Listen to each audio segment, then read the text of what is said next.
Welcome to the Principles of Government podcast. This podcast is about what makes a country and why countries exist. This lesson focuses on general characteristics and principles, although keep in mind that things can be much more complicated in reality. Later in the course, we will learn the basic principles of the U.S. Constitution. These principles, however, are more specific to the U.S. and its government. This lesson is more general. Before we get started, we'll review some of the philosophical origins of government. There were many philosophers who theorized why government was needed. Among these philosophers was Thomas Hobbes, who agreed that government was needed to protect the people from themselves, since living in a state of nature, a place with no government, would lead to a life that was poor, nasty, brutish, and short. John Locke, on the other hand, thought government was needed to ensure people's natural rights. History has shown that while types of governments vary from place to place, countries all share some of the basic characteristics and serve some of the basic purposes. First, we'll take a look at what even makes something a country in the first place. A country is also defined as a nation-state, also known simply as a state. The definition of a nation-state contains a lot of information. This definition can actually be broken down into 4 parts or characteristics.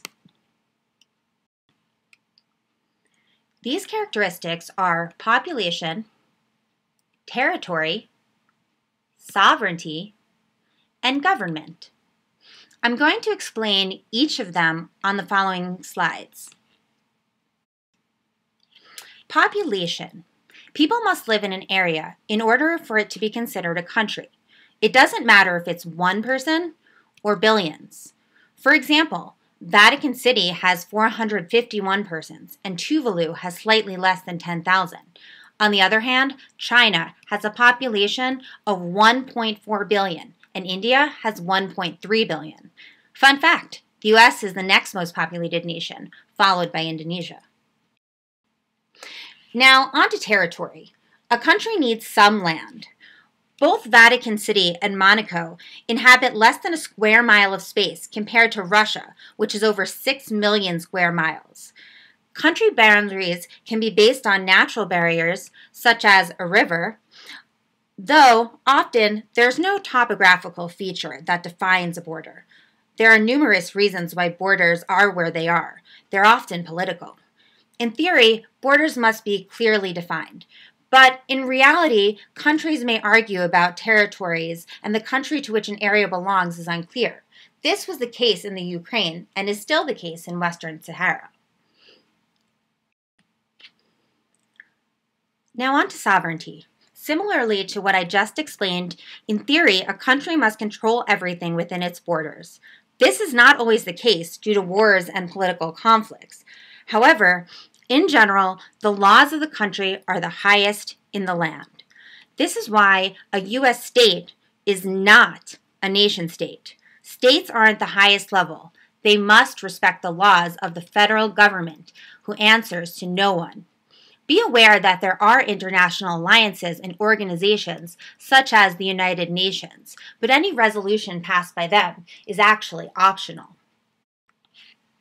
The last factor that must be present in order for a country or nation-state to exist is that it has to have some form of organized government.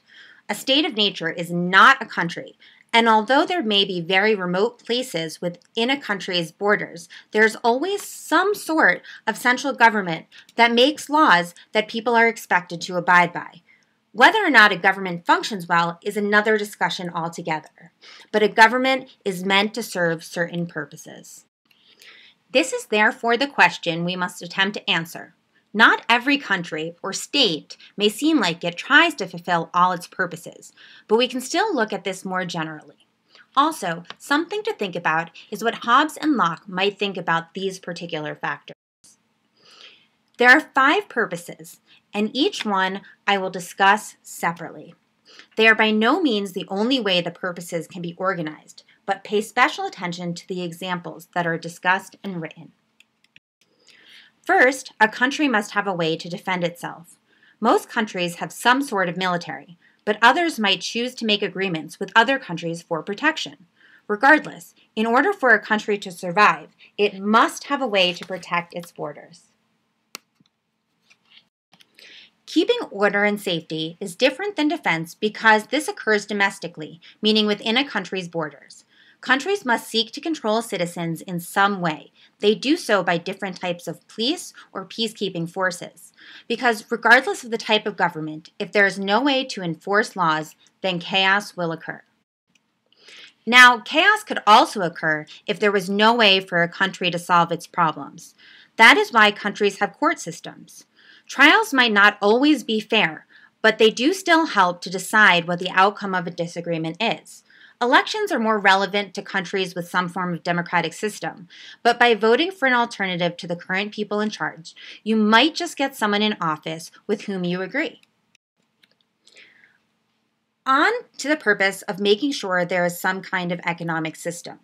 In theory, an economic system could be stable with a barter system, trading goods and services, but nowadays, countries use currency, or money. They may use a different country's currency, but the goal is to keep some form of economic system, because without it, a country would be weak because people wouldn't be able to get the things they wanted or needed. Lastly, a government must provide something for the people in order to maintain a population. It is personal opinion whether or not a country provides enough for its people, and also whether or not these things are going to the people who actually need them. Regardless, countries supply at least a minimum level of things that support the people, such as paved roads and education. The less a country provides for its people, the less stable its government tends to be.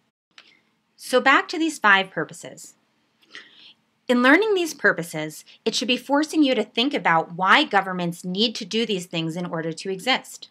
Otherwise, a so-called country may not be able to meet the criteria to even be a nation-state. This leads to the central question. It is essentially asking you to explain why a country that does less can possibly stop being a nation-state, and why a country that does more is likely to remain a nation-state. This is up to you to answer. I hope you have learned from this presentation and can use this information to help with future assignments. Thanks for listening.